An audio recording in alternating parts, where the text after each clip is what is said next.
창세기 말씀은 50장으로 구성되어 있습니다. 그 가운데 거의 반절이 야곱의 생애이고요. 그 가운데 14장이, 무려 14장이 요셉의 생애입니다. 요셉의 사건의 가장 중요한 한 가지 주제는 무엇일까요? 요셉의 인생. 오늘 사실 본문을 읽기는 했습니다만 오늘은 그 본문을 묵상하는 것이 아니라 요셉의 전체 생애를 좀 묵상하기 원합니다. 나무가 아니라 숲을 본다, 우리가 이렇게 표현하지 않습니까? 이 14장의 요셉의 삶 중에서 가장 중요하다 여겨지는 대목들, 요셉이 요셉 될 수 있었던 비결들을 우리가 좀 함께 살펴보기를 원합니다. 결론부터 말씀드리면 하나님의 함께 하심입니다. 함께, 임재이죠. 임마누엘입니다. 하나님이 경험되어지는 삶을 요셉의 삶이라고 규정할 수 있습니다. 여러분, 시편의 이스라엘의 역사를 되짚으면서 여러 이스라엘의 믿음의 선진들을 언급하며 아브라함, 이삭, 야곱 그리고 요셉을 이렇게 훑어나가는 문맥이 있습니다. 그 대목이 있는데요, 그 가운데에서 특별히 요셉의 삶을 이렇게 표현하고 있어요. 시편 105편 17절로 19절 말씀. 그가 한 사람을 앞서 보내셨으며 요셉이 종으로 팔렸도다. 그의 발은 착고를 차고 그의 몸은 쇠사슬에 메었으니 곧 여호와의 말씀이 응할 때까지라. 그의 말씀이 그를 단련하였도다. 여러분, 하나님의 말씀이 그를 단련했다라고 그렇게 시편 기자는 요셉의 생애를 규정하고 있습니다. 말씀과 동행하는 삶을 살고 있는 거예요. 말씀이 그를 단련하는 거예요. 요셉의 삶을 해석하기를 말씀과 동행하는 삶, 말씀에 의해 훈련되어지는 삶이라 규정하고 있는 것이죠. 여러분, 사실 요셉은 그 꿈으로부터 시작합니다. 37장에 그가 이상한 꿈을 꾸는 것이죠. 여러분, 사실은 우리가 이 꿈에 대해서 굉장히 오해하는 그런 설교들을 많이 들었고 해석들이 우리 뇌리에 박혀 있을 수 있습니다. 사실 그 꿈은 요셉이 꾼 꿈이 아니에요. 하나님께서 그렇게 꿈을 꾸도록 하신 것이죠.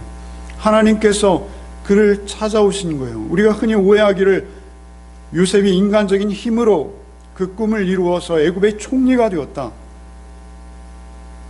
이러한 뉘앙스, 이러한 맥락으로 우리가 설교하는데 너무 익숙해져 있습니다. 여러분, 결코 성경의 바른 해석이 아니라 여겨집니다. 내 안에 있는 어떤 잠재력을 개발해서 내 능력을 최대치로 올려서 참으로 3차 5개년 개발 계획 같이 그렇게 해서 이룬 꿈이 아니라는 것입니다.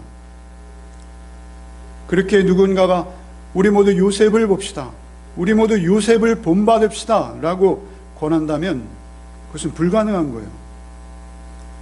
그건 우리의 능력 밖의 일입니다. 그리고 이렇게 말한다면 그는 요셉을 깊이 묵상하지 않은 것이요, 요셉을 잘 모르는 것입니다. 아니, 오히려 요셉의 뜻과 계획대로 그의 삶은 전혀 이루어지지 않았어요. 요셉의 뜻과 계획은 요셉의 삶과는 너무나 판이할 것이죠. 흔히 우리 인간들이 꿈꾸는 삶이 요셉의 삶은 아닐 것입니다. 만일 누군가가 요셉과 같은 처지에 놓여진다면 그는 분명히 이렇게 말할 거예요. 하나님, 나에게 왜 이러십니까? 하나님, 왜 나에게만 이러십니까?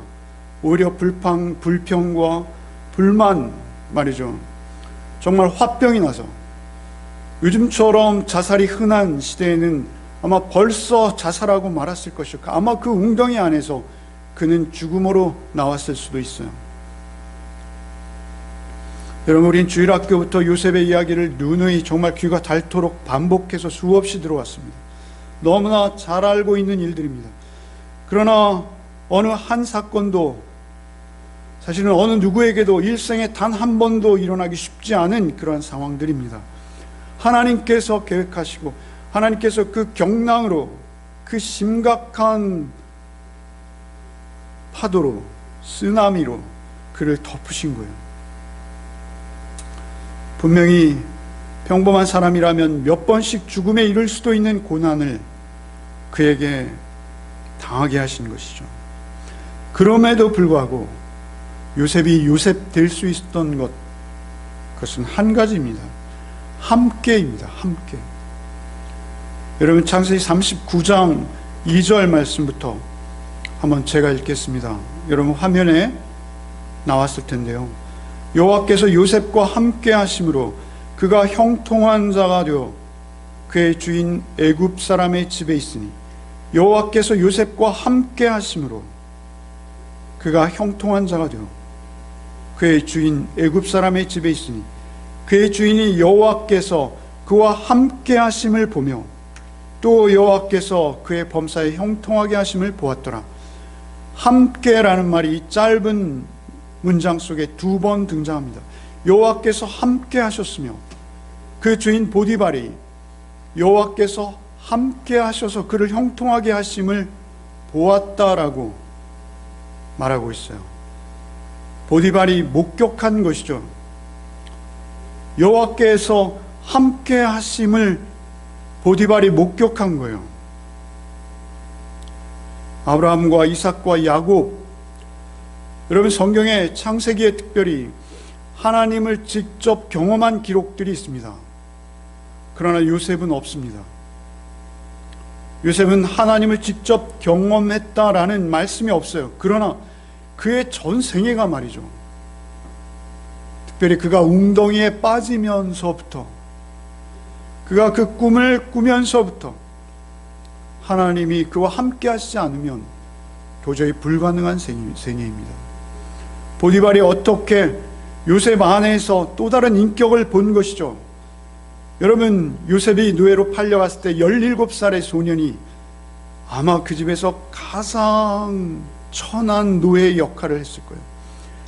그 집에 있는 모든 종들 중에 가장 낮은 위치에 일들을 시작했을 거예요. 그러나 요셉의 인격과 그의 성품과 그의 경건함, 그의 성실함, 그의 지혜, 이런 것들은 그가 어디에서도 본 적이 없는 것들이었을 것이죠. 보디발은 상당한 애굽의 관료입니다. 무지한 사람이 아니에요. 그는 관찰력도 있고, 특별히 사람들과의 관계 속에서 사람들을 분별하고 판단하고, 그 사람들과의 관계 속에서 그는 최고의 관리직까지 올랐을 것이죠. 그렇게 사람을 관찰하는 것이 그의 직업이었을 것입니다. 그는 요셉의 인격에서 하나님을 본 것입니다. 오늘 본문이 그렇게 말하고 있어요. 그리고 그는 요셉에게 자신의 모든 집안일을 맡겨요.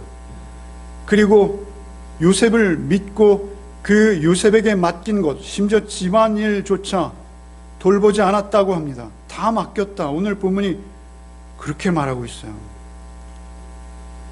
어떻게 이게 가능할까요?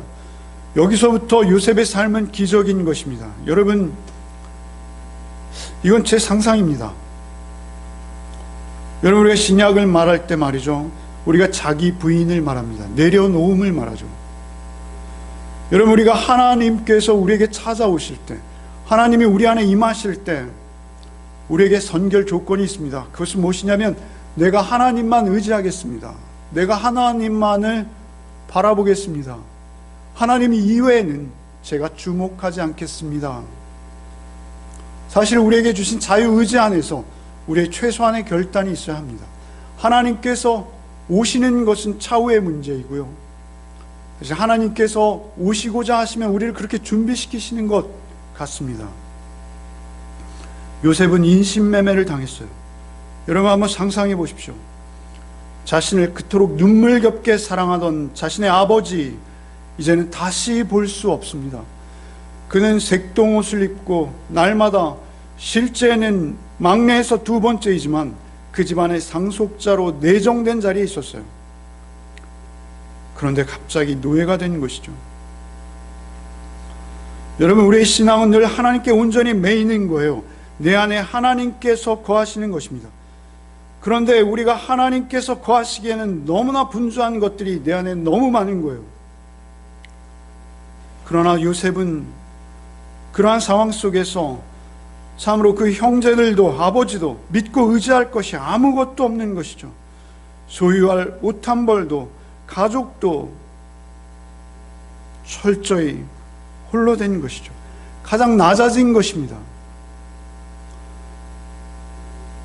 하루도 아니 한 시간도 그가 하나님 외에는 그에게 소망이 없었을 것입니다.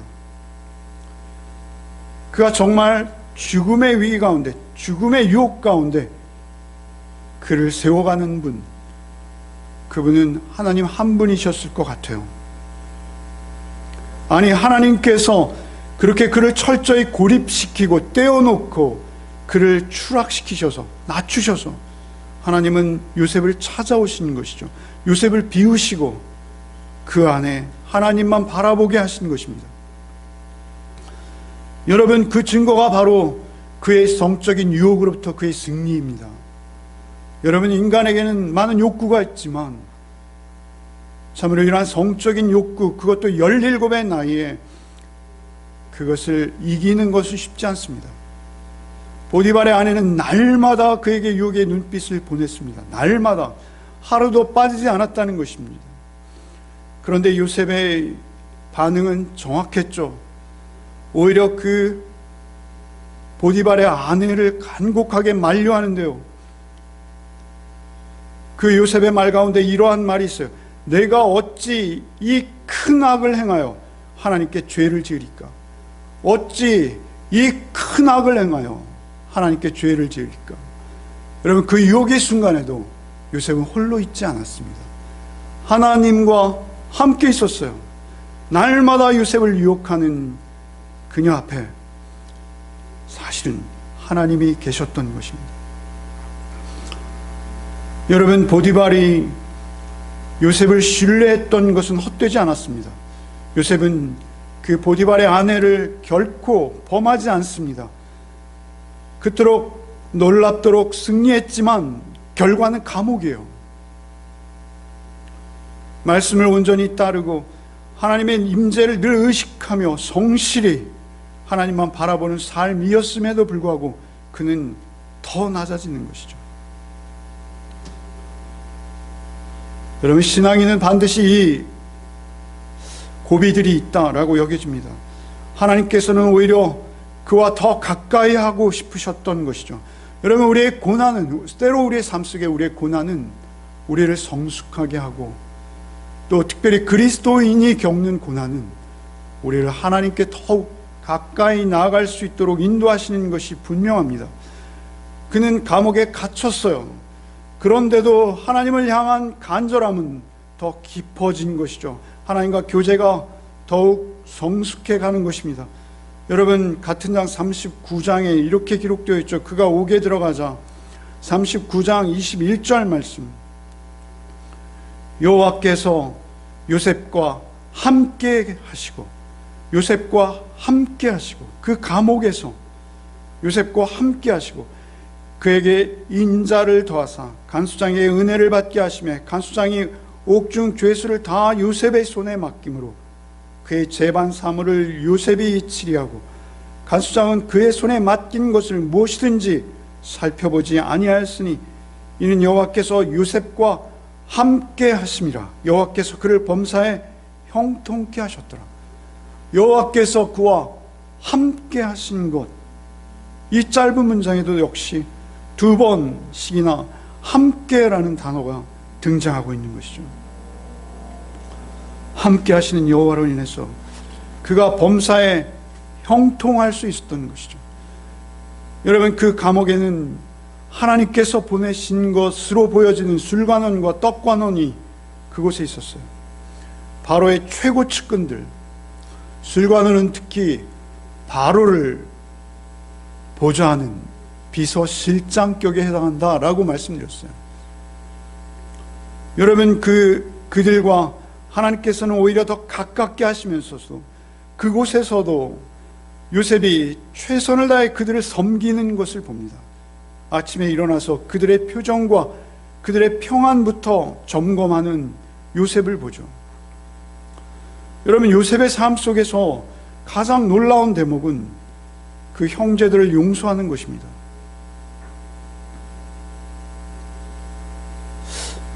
어떻게 용서할 수 있을까요? 그가 참으로 진정 용서하지 않았으면 그 이후의 삶은 말이죠, 불가능한 거예요. 그가 최선의 정직함과 성실함과 지혜로움으로 그렇게 하루하루를 그 척박한 삶 속에서도 기쁨으로 살아낼 수 있었던 것, 그것은 하나님의 임재입니다. 여러분, 우리를 창조하신 창조주 하나님이 내 안에 거하시는 것을 경험할 때 느끼는 인간의 기쁨은 우리는 어디까지 알고 있는지요? 여러분, 요셉이 바로 앞에서 그의 꿈을 해몽할 때 자신의 정체성을, 자신을 이렇게 말하고 있어요. 여러분, 창세 41장 16절입니다. 요셉이 바로에게 대답하여 이르되 내가 아니라 하나님께서 바로에게 편안한 대답을 하시리이다. 꿈을 다 듣고 꿈을 해몽하기 전에 이 해몽은 내가 아니라 하나님께서 하시는 것입니다.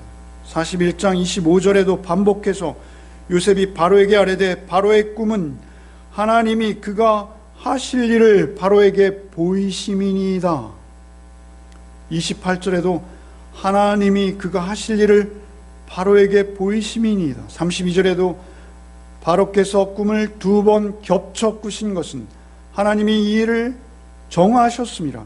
하나님이 속히 행하시리니.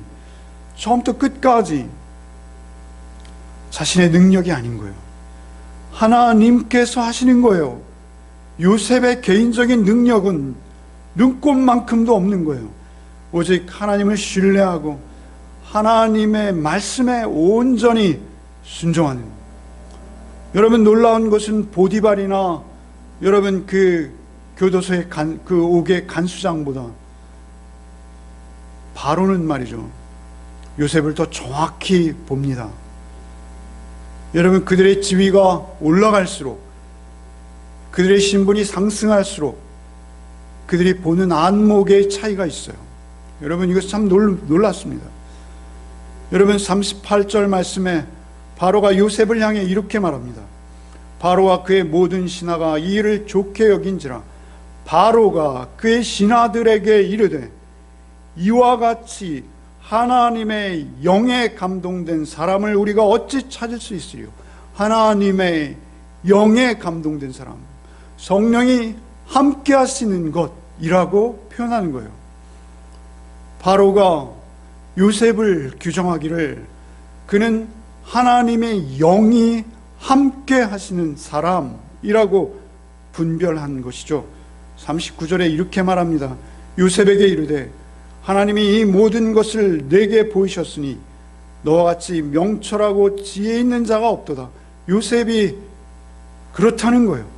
바로가 요셉을 그렇게 평가하는 거예요. 하나님이 이 모든 것을 내게 보이셨으니. 요셉의 지혜와 명철은 요셉의 것이 아닌 거예요. 절대 요셉에게 나온 게 아니죠. 그와 함께 하신 하나님의 것이에요. 그가 하나님과의 깊은 교제 속에 그가 보이는 인격, 그가 보이는 지혜, 그가 보이는 성품, 모든 것, 그것이 하나님으로부터 말미암았음을 바로의 입을 통해서 고백하게 하시는 것이죠. 요셉은 애국의 총리가 됩니다. 결혼도 하고요. 그래서 태어난 아기의 이름을 에브라임이라 짓죠. 52절에 그 에브라임의 의미를 이렇게 해석하고 있어요. 하나님이 나를 내가 수고한 땅에서 번성하게 하셨다 함이었더라. 하나님께서 번성하게 하셨다는 거예요. 하나님의 은혜인 것을 알고 있어요. 내가 참으로 열심히 노력해서 노예에서 죄수로 추락했지만 이제 총리가 되어졌습니다 라고 고백하는 것이 아니라 이 모든 것은 오직 하나님의 구원 계획과 구원 사역 중에 나를 여기까지 인도하신 분 하나님 한 분이십니다를 자기의 자녀 이름에 새기는 것이죠. 여러분, 가장 요셉의 생애에서 놀라운 것은요, 우리가 인간의 경지를 분명히 넘어선 것이 하나 있어요. 그것은 무엇이냐면 형제들을 용서하는 거예요. 여러분, 아마 일반적으로 말이죠, 우리가 이러한 경우를 당했다면요, 형제들을 보는 순간 이렇게 말하지 않았겠어요? 하나님께서 내 고난을 보시고 내 원한을 오늘 풀어주시는구나. 하나님은 공정하신 하나님이시지. 여러분, 이렇게 말하며 그 형제들에게 응분의 벌을 내리려고 하지 않았겠어요? 여러분, 그러나 요셉은 이 사건을 전혀 그렇게 이해하고 있지 않습니다. 공평과 정의의 하나님이 형제들을 벌하실 것이다 라고 반응하는 것이 아니라, 여러분, 이 모든 것을 이루신 분은 하나님이시기에, 그가 그렇게 이미 인식하고 있기에 그가 그 감격적인 재회의 장면에서 그토록 대성통곡을 하면서도 그의 입에서 쏟아져 나오는 말들을 보십시오. 그것은 요셉 개인의 인격에서 나오는 것이 아닙니다. 그 안에 거하시는 하나님의 그 우리가 알 수 없는 사랑하심, 배려하심, 그 속에 나오는 거죠. 45장 5절 말씀부터 화면에 있는데요, 같이 읽겠습니다. 당신들이 나를 이곳에 팔았다고 해서 근심하지 마소서, 한탄하지 마소서. 하나님이 생명을 구원하시려고 나를 당신들보다 먼저 보내셨나이다. 하나님이 큰 구원으로 당신들의 생명을 보존하고 당신들의 후손을 세상에 두시려고 나를 당신들보다 먼저 보내셨나니, 그런즉 나를 이리로 보내신 이는 당신들이 아니요 하나님이시라. 하나님이 나를 바로에게 아버지로 삼으시고 그 온 집의 주를 삼으시며 애굽 온 땅의 통치자로 삼으셨나이다. 얼마나 놀라운 고백입니까? 4번씩이나 반복해서 이 모든 일을 기획하시고 각본을 쓰시고 감독하시고 연출해 내시고 끝내 오늘까지의 이 모든 상황을 만드신 분은 하나님 홀로 하신 일입니다. 하나님이 하셨습니다 라고 고백하고 있기에 그는 형제들을 용서할 수 있는 거예요. 어떻게 사람이 이러한 상황에서 감히 용서를 입에 올릴 수 있을까요? 여러분, 창세기 오늘 읽은 본문 50장 15절로 21절, 사실 저는 말이죠, 말씀의 해석을 가하는 것보다 말씀 자체에서 여러분이 느끼시기를 바랍니다. 오늘 말씀만 가지고도 한편의 설교가 되겠습니다만 이 말씀을 주석하거나 이 말씀을 설교하지 않겠어요. 여러분, 같이 한번 읽어 내려가시면서 요셉과 함께 하신 하나님께서 요셉을 어떻게 이토록 아름답게 세우셨는지를 그 관점에서 우리가 이 본문을 다시 한번 읽겠습니다. 50장, 창세기 50장 15절로 21절 말씀 한번 읽겠습니다. 요셉의 형제들이 그들의 아버지가 죽었음을 보고 말하되, 요셉이 혹시 우리를 미워하여 우리가 그에게 행한 모든 악을 다 갚지나 아니할까 하고 요셉에게 말을 전하여 이르되, 당신의 아버지가 돌아가시기 전에 명령하여 이르시기를, 너희는 이같이 요셉에게 이르라. 내 형들이 내게 악을 행하였을지라도 이제 바라건대 그들의 허물과 죄를 용서하라 하셨나니, 당신 아버지의 하나님의 종들인 우리 죄를 이제 용서하소서 하매, 요셉이 그들이 그에게 하는 말을 들을 때 울었더라. 그의 형들이 또 친히 와서 요셉의 앞에 엎드려 이르되, 우리는 당신의 종들이니이다. 요셉이 그들에게 이르되, 두려워하지 마소서. 내가 하나님을 대신하리이까. 당신들은 나를 헤아려 하였으나 하나님은 그것을 선으로 바꾸사 오늘 같이 많은 백성의 생명을 구원하게 하시려 하셨나니 당신들은 두려워하지 마소서. 내가 당신들과 당신들의 자녀를 기르리이다 하고 그들을 간곡한 말로 위로하였더라. 이토록 아름다운 장면이 어떻게 가능할까요? 오히려 자신들의 생명을 야곱의 죽음 앞에서 구걸하는 형제들에게 요셉이 그들이 하는 말을 들을 때 울었더라. 여러분, 요셉의 감정을 느끼실 수 있으신지요? 하나님께서 요셉 안에 함께 하시고 내주하셨기에 요셉은 진심으로 형제들을 용서하는 것, 아니 용서할 뿐만 아니라 나아가서는 그들의 자녀들까지 그가 홀로 섬기겠다라고 맹세하는 거예요. 여러분, 이것은 악을 선으로 바꾸시는 창조주 하나님 외에는 전혀 불가능한 일입니다. 요셉의 이런 이해, 하나님을 향한 이해가 없이 스스로 형제들을 용서하는 것, 그것은 불가능합니다. 그렇다면 우리도 하나님의 임재를 누려야 할 터인데, 여러분, 우리가 어떻게 하나님의 임재를 누릴 수 있을까요? 방법이 있나요? 저는 없다라고 단언합니다. 하나님의 임재를 우리가 누리기 간절히 원하지만 하나님께서, 살아계신 하나님이 우리를 찾아오시는 것, 그것은 우리 마음과 생각과 계획에 의해서 좌우되는 것이 절대 아니기에 그렇습니다. 여러분, 하나님께서 우리를 찾아오시는 것, 그것은 전적으로 하나님의 절대 주권 안에, 하나님의 뜻 안에 있습니다.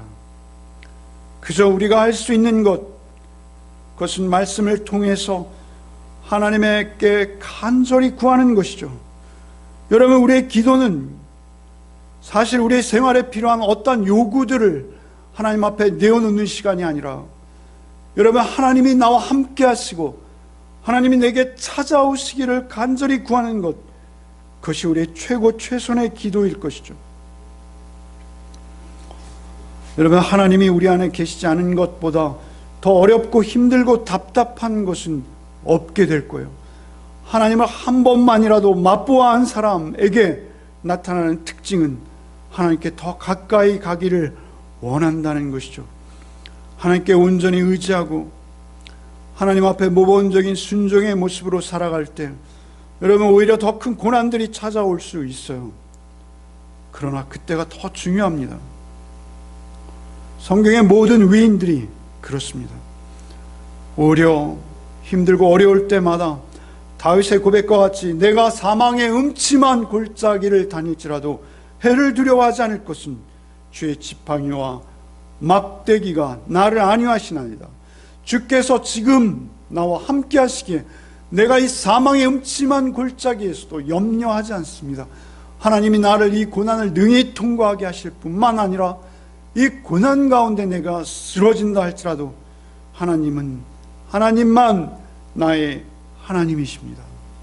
여러분, 말씀 안에 거하는 것, 말씀이 우리의 선한 목자가 되어주시는 것, 늘 드리는 말씀이지만 말씀이 육신이 되어 우리 가운데 거하심에 우리가 그 영광을 보니 아버지 독생자의 영광이요 은혜와 진리가 충만한, 여러분, 우리의 신앙은, 우리의 삶은 특별히 예수 그리스도 안에서 여러분, 하루하루 내 생각과 내 계획과 내 뜻을 요셉과 같이 일거에 빼앗기고 내려놓을 수밖에 없는 처지에 이르를 수는 없지만, 우리가 하나님 말씀 앞에 서면 설 때마다 하나님께서 우리를 비워내게 하십니다. 우리를 정결하게 하십니다. 우리 안에 내 생각과 내 주장을 하루하루 죽여나가는 것입니다. 그리고 하나님의 생각과 하나님의 성품으로 우리를 채워가는 것이죠. 여러분, 요셉이 마지막 눈을 감으면서 한 말이 무엇입니까?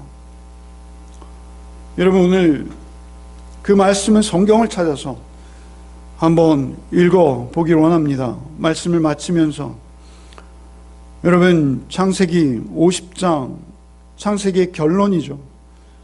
22절부터 26절입니다. 같이 읽겠습니다. 요셉이 그의 아버지의 가족과 함께 애굽에 거주하여 110세를 살며 에브라임의 자손 3대를 보았으며 므낫세 아들 마길의 아들들도 요셉의 이스라엘에서 양육되었더라. 요셉이 그의 형제들에게 이르되 나는 죽을 것이나 하나님이 당신들을 돌보시고, 여기서 돌보신다는 것은 찾아오신다는 거예요.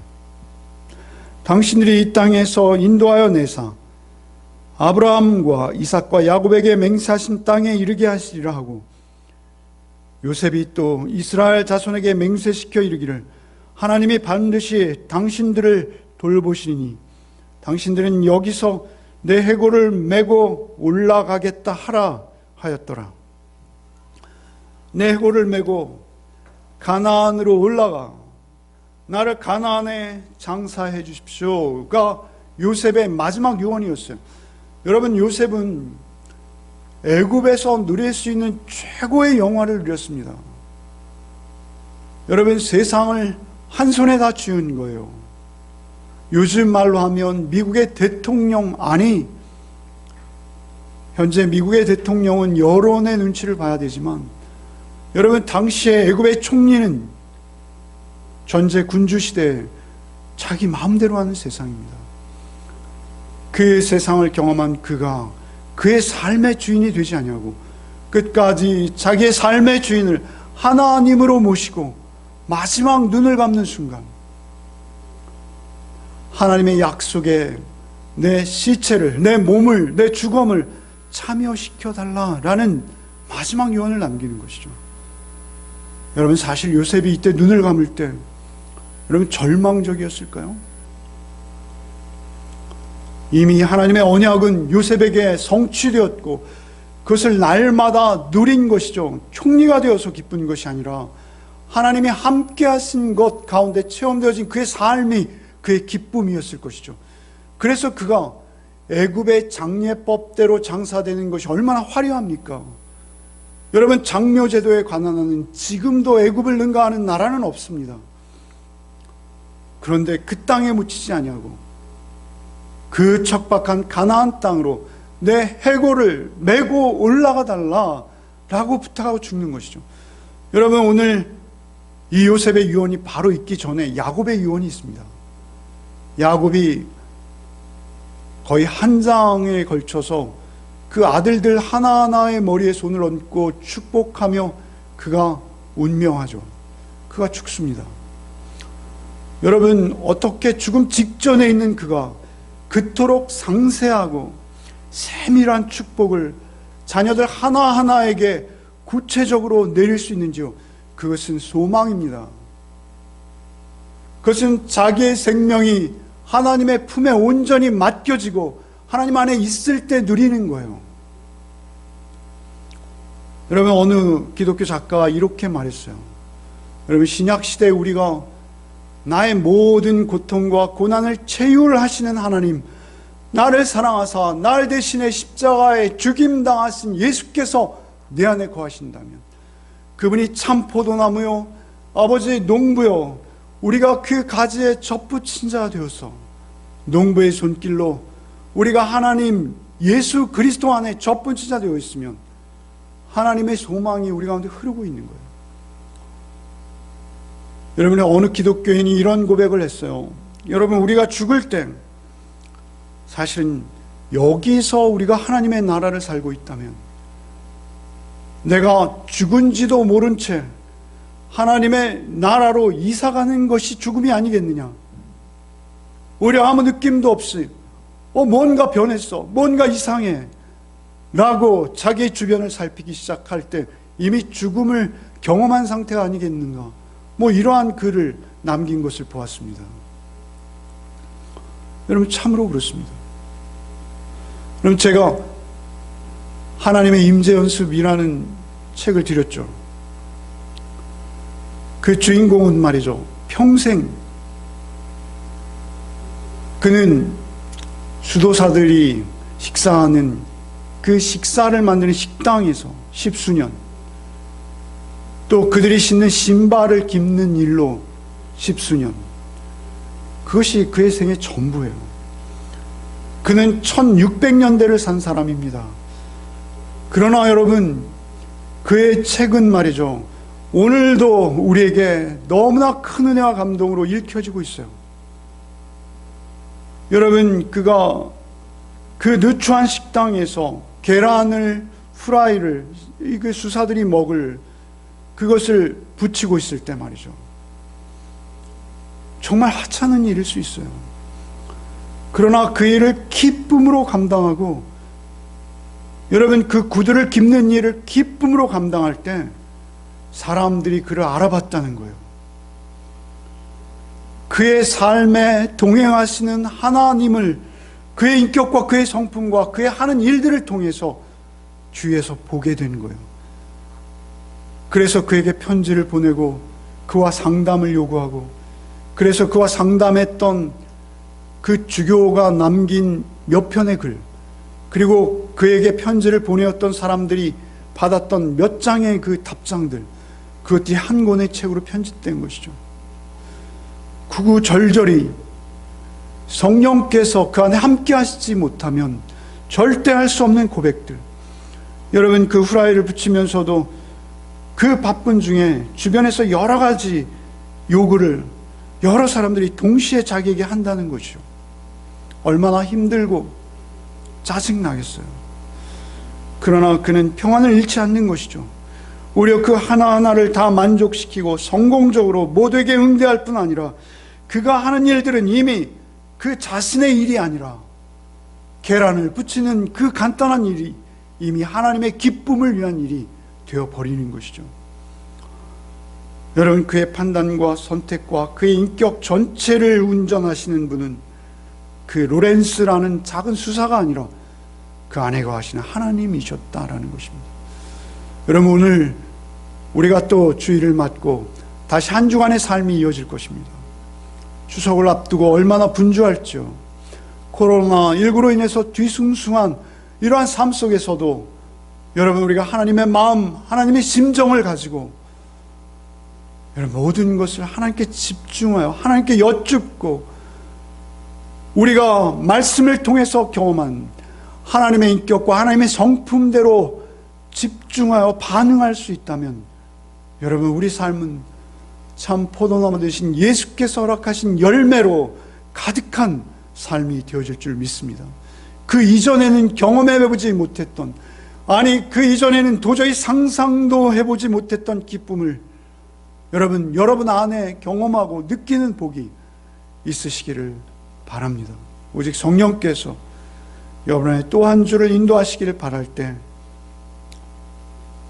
소원키는 오직 하나님과 함께 하시는 한 주가 되시기를 바랍니다. 주님, 요셉의 삶을 우리가 묵상합니다. 주여, 그의 전 존재가, 그의 모든 것이 오직 하나님화했을 때, 여러분, 그 애굽화되어진 많은 사람들에게 하나님화되어진 인격과 성품을 통해서 하나님께서는 하나님을 마음껏 드러내신 줄 믿습니다.